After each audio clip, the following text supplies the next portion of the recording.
శక్తి ఎలా ఉంటుంది అనే దానికి నిర్వచనం లేదు అసలు. వాళ్ళ యొక్క త్యాగయ్య గారికి ఇంత సంఖ్య చేశారు అనేది ఏదో లోకంలో ఉన్నా, ఆయన మహాభక్తుడు, భక్తి వల్లనే తరించాడు ఆయన. అందువల్ల ఆయన చేశాడు గాక. కానీ ప్రధానమైంది అనితర సాధ్యమైనటువంటి భక్తి ఆయనలో ఉన్నది. అందువల్ల రాముడు అనుగ్రహించాడు ఆయన. అందువల్ల భక్తి సాధన రెండు సమ్మిళితమైనటువంటి జీవితం ఆయనది. అటువంటి వాళ్ళు తక్కువగా ఉంటారు. రెండు పాళ్లల్లోనూ కూడా సమానంగా ఉన్నటువంటి మహాపురుషులు కొద్దిమంది ఉంటారు. అంటే ఈ లౌకిక జీవితం గడుపుతూ మామూలు జీవితంలో ఉంటూ ఇలా ఆధ్యాత్మికమైన దైవభక్తితోటి మంత్రాలు తీసుకొని పూజ చేస్తూ ఉపాసించే వాళ్ళే ఎక్కువ మంది ఉంటారు కదా. తప్పకుండా ఉంటారు. అయితే వాళ్ళ సాధన యొక్క తీవ్రతను బట్టి దేవతానుగ్రహం ఉంటుంది. అంటే కాళిదాసు నుంచి కొప్పరపు కోవులు వరకు, శ్రీనాథుడు వరకు, వీళ్ళందరూ కూడా ఒక్కొక్కరికి ఒక్కొక్క ఉపాస్య దేవతలు ఉన్నారు. సో ఇక్కడ ఈ దేవతలు వాళ్ళు ఉపాసించిన తీరులో ఆ తీరు వాళ్ళు ఎటువంటి తీరును వాళ్ళు ఎంచుకున్నారు? మీరు అధ్యయనం ఎటువంటి తీరులు ఎంచుకున్నారో మనకు చెప్పలేదుగా. అదే అందుకే అడుగుతున్నాను స్వామి. వాళ్ళు ఈ మంత్రాన్ని చెప్పించారనో ఊహిస్తాం అంతే. వాళ్ళ జీవితాలను చూసి వాళ్ళు ఇలా చేసి ఉంటారేమో అని ఊహిస్తాము. కానీ ఒకటి, వాళ్ళు కఠోరమైన తపస్సు చేసి ఇంతకుముందు చెప్పినట్టుగా ఎండల్లో వానల్లో చేశారు అనేది పెద్దగా ఆధారాలు లేకపోయినా, భక్తి యొక్క తీవ్రత, వాళ్ళ యొక్క మహత్వం, వాళ్ళ శబ్దశక్తి, దానివల్ల వాళ్ళు దేవతానుగ్రహాన్ని పొందారు. అది ఒక్కటే కాదు, వాళ్ళు కారణజన్ములైనటువంటి వ్యక్తులు. పూర్వజన్మలో ఎంతో సాధన చేసి సిద్ధులైనటువంటి వ్యక్తులు ఈ జన్మలో వాళ్ళు కొద్దిగా స్మరించగానే దేవతలు వచ్చి అనుగ్రహించడం మొదలుపెట్టారు. అట్లాంటి వాళ్ళ మహాపురుషుల జీవితాలలో ఏదో ఒక నిమిత్తం ఉంటుందే తప్ప కేవలం ఈ సాధనే కాదు, అక్కడి నుంచి వచ్చినటువంటి శక్తి. జన్మాంతరమైన ప్రయాణం అది, దాంట్లో సందేహం లేదు. ఒక వ్యక్తి పెద్దగా చెయ్యకుండానే ఆ వ్యక్తికి శక్తులు వస్తున్నాయి, సిద్ధులు వస్తున్నాయి, పనులు చేస్తున్నారు. ఏమిటి అని అంటే పూర్వజన్మలో చేసిన దాని యొక్క కంటిన్యూషను.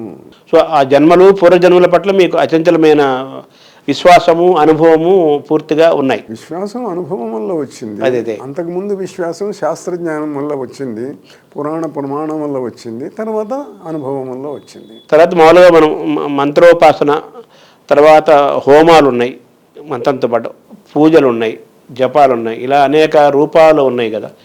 ఇవేమీ లేకుండా మామూలుగా దేవుడి పట్ల ఒక భక్తి, విశ్వాసం ఉంది. వీటిలో ఏది ఎక్కువ శక్తివంతమైంది? ఏది ఎక్కువ శక్తివంతం అనేటువంటి దానికి కూడాను ప్రమాణం ఉన్నది.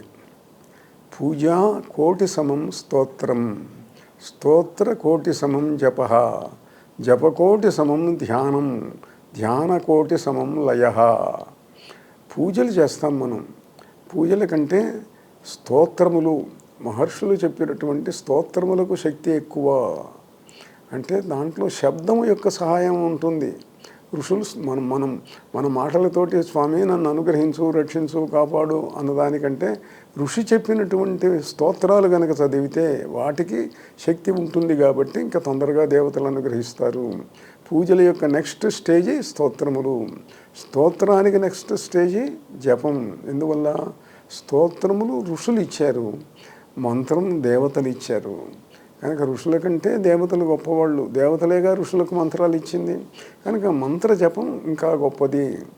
జపకోటి సమం ధ్యానం, జపం కంటే కోటి రెట్లు ఎక్కువ ధ్యానం. ధ్యానం అంటే జపంలో నుంచి జపరహితమైనటువంటి స్థితికి వెళ్ళటం, శబ్దంలో నుంచి నిశ్శబ్దంలోకి ప్రయాణం చేయటం, అది జరగాలి.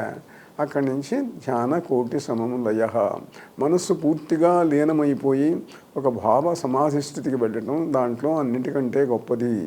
ఈ మధ్యలో హోమం, యజ్ఞం అనేటువంటిది ఒకటి ఉన్నది. జపం తర్వాత ధ్యానం, ఇంకో విభాగం యజ్ఞం, హోమం. జపంతో ధ్యానం నిలవదు, మనసు ఏకాగ్ర స్థితికి వెళ్ళదు. ఎంత చేసినా, ఎంత కష్టపడ్డా ఆలోచనలు వస్తున్నాయి, మనసు నిలవటం లేదు. హోమం చేయండి.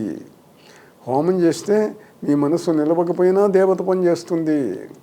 అందుకే మహర్షులు యజ్ఞాలు చేయించారు. పిల్లలు కావాలి, పుత్రకామేష్టి, రాజ్యం కావాలి, రాజసూయాగం, మరొకటి యజ్ఞాలు చేయించారు. ఎందువల్ల? యజ్ఞంలో ఉన్న గొప్పతనం ఏమిటి అని అంటే, ఎవరి తపశ్శక్తి ఖర్చు కాకుండా అప్పటికప్పుడు ఒక కొత్త శక్తి పుడుతుంది దాంట్లో నుంచి. ఆ పుట్టిన శక్తి పనిచేస్తుంది మంత్రం వల్ల. కనుక హోమం చాలా గొప్పది. జపం చేసే అయితే జపం చేస్తే కానీ హోమం చేసే అధికారం రాదు. జపం పరిమితంగా అంత చెప్పబడ్డ సంఖ్య చేయండి. అది చేసిన తర్వాత హోమాలు చేయండి. హోమాలు చేస్తే చాలా వేగంగా ఫలితాలు వస్తాయి యజ్ఞంలో. ఎందుకంటే యజ్ఞంలో దేవతలకు ఇష్టమైన వస్తువులను సమర్పించే అవకాశం ఉన్నది. ఒక్కో దేవత కొన్ని ఇష్టాలు ఉంటాయి. ఇప్పుడు ఒకటికి ఒక వస్తువు ఇష్టం, ఇంకోటికి ఇంకో వస్తువు ఇష్టం. మనం ఆహార పదార్థాల్లో కూడా చూస్తాము ఇష్టానిష్టాలు తేడాలు ఉంటాయి. అట్లనే దేవతలలో కూడా కొందరికి పాలు ఇష్టం, కొందరికి పెరుగు ఇష్టం, కొందరికి ఏదో పరమాన్నం ఇష్టం, మరికొందరికి ఇంకా ఇష్టం. వాళ్ళ కోపం తెప్పించాలంటే మిరపకాయలతో హోమం చేస్తే కోపం వస్తే మన పని తొందరగా చేస్తాడు, కత్తి పుచ్చుకుంటారు. అలా వివిధ వస్తువులతో హోమాలు చేయటం ద్వారా దేవతా ప్రీతిని సంపాదించి మంత్రం ఒకటే వస్తువులు మారుతూ ఉంటాయి. ఒక్కోసారి మంత్రాలు కూడా దాన్ని అనుసరించి మంత్రాలు కూడా ఉంటాయి. సాత్విక మంత్రాలు, రాజస మంత్రాలు, తామస మంత్రాలు ఎన్నో ఉన్నాయి. అవన్నీ కూడాను తెలుసుకొని దాన్ని బట్టి చేయాలి. సో ఓవరాల్ వీటన్నింటిలో అత్యంత శక్తివంతమైంది ఏదని చెప్పాలి స్వామి మనం? శక్తివంతం కావటం అంటే ఏమిటి అని, అన్నింటికంటే ఏది శక్తివంతమైంది? మంత్రమా, హోమమా, జపమా, తపమా, పూజ? వీటన్నింటిలోనూ కూడా మంత్రం ఉందిగా. అన్నింటిలో ఉంది. మంత్రమే శక్తివంతమైంది. మంత్రం శక్తివంతమైంది. మంత్రాన్ని ఉపయోగించేటువంటిది. జపంలో మంత్రం ఉపయోగిస్తాం, హోమంలో మంత్రం ఉపయోగిస్తాం, ధ్యానంలో మంత్రం ఉపయోగిస్తాం. మంత్రమూలం. అందువల్ల మంత్రం ప్రధానమైంది. దాంట్లో నుంచి ఇవన్నీ వస్తాయి. వీటిని ఉపయోగించుకుంటాం మనం. ఇప్పుడు ఇనుప వస్తువు ఉన్నది, అది మంత్రం లాంటిది. దాన్ని కత్తి చేస్తే దానికి ఒకదానికి పనికి వస్తుంది, ఇంకో పని చేస్తే శుద్ధి చేస్తే ఇంకో దానికి పనికి వస్తుంది. వస్తువు అది, రూపాలు మారుతూ ఉంటాయి. అస్త్రము శస్త్రము అంటారు కదా. అట్లా అస్త్రము శస్త్రము ఏమిటంటే, శస్త్రం అంటే ఆయుధము, వస్తువుతో చేసిన ఆయుధం, ఇనుమో మరొకటో. అస్త్రం అంటే మంత్రం. అంటే గడ్డి పరకని కూడా మంత్రంతో జపిస్తే అది ఒక వజ్రాయుధం అయిపోతుంది అంటారు కదా. అందరికి కాదు, కొద్ది మందికి అయింది స్వామి. తర్వాత ఈ మంత్రోపాసన పెరిగే కొద్దీ వాళ్ళలో శక్తి ఉత్పన్నమవుతుందని మీరు చెప్తున్నారు కదా స్వామి. అది ఎవరికైనా అది వాళ్ళ ఉపాసన ద్వారా వాళ్ళు అనుభవించవచ్చు. తద్వారా దేవతా దర్శనం కూడా చేసుకోవచ్చు. ఇందాక మీరు ఒక మాట అన్నారు, ఈ పుత్రకామేష్టి యాగం ఇలాగ గతంలో పూర్వం ఎన్నో ఏళ్ల నుంచి అది జరుగుతోంది. ఇప్పుడు మనం ప్రయోజన హోమాలను చేస్తున్నాం కదా, వీటికి అక్కడి నుంచే ప్రేరణగా వచ్చింది చెప్పాలా స్వామి? అంతే కదా. ఇప్పుడు మంత్రశాస్త్రంలోనే ఈ కష్టం వస్తే ఈ మంత్రం యజ్ఞం చేయండి, జపం చేయండి అని చెప్పారు. అలానే వీటిల్లో ఇండివిజువల్గా వచ్చేటువంటి కష్టాలు, సుఖాలు, బాధలు అదొక విభాగం. ఎట్లాంటిదంటే వ్యక్తి వస్తాడు, అయ్యా నాకు పిల్లలు లేరు, మా అమ్మాయికి పెళ్లి కాలేదు, ఈ వ్యాధి వచ్చింది, తగ్గించండి అని అంటాడు. వ్యక్తికి తగ్గించటం, వ్యక్తి యొక్క పనులు చేయటం సులభం. ఎందువల్ల ఒక్క వ్యక్తే మంత్రం ప్రయోగిస్తాడు, పనిచేస్తుంది. ఇప్పుడు ఆ వ్యక్తికి బాధపోయినందువల్ల ఇంకోటికి వచ్చే నష్టమేం లేదు. వాళ్ళ అమ్మాయికి పెళ్ళైనందువల్ల ఇంకోటికి వచ్చే ప్రమాదం ఏమీ లేదు. వాడి వ్యాపారం అభివృద్ధి పొందినందువల్ల ఇంకోటికి వచ్చే ప్రమాదం ఏమీ లేదు. అందువల్ల సాధనలు, ప్రయోజనాలు ఎక్కువ భాగం వ్యక్తినిష్టమైనప్పుడు తొందరగా పనిచేస్తాయి. కొద్ది శక్తే చాలు.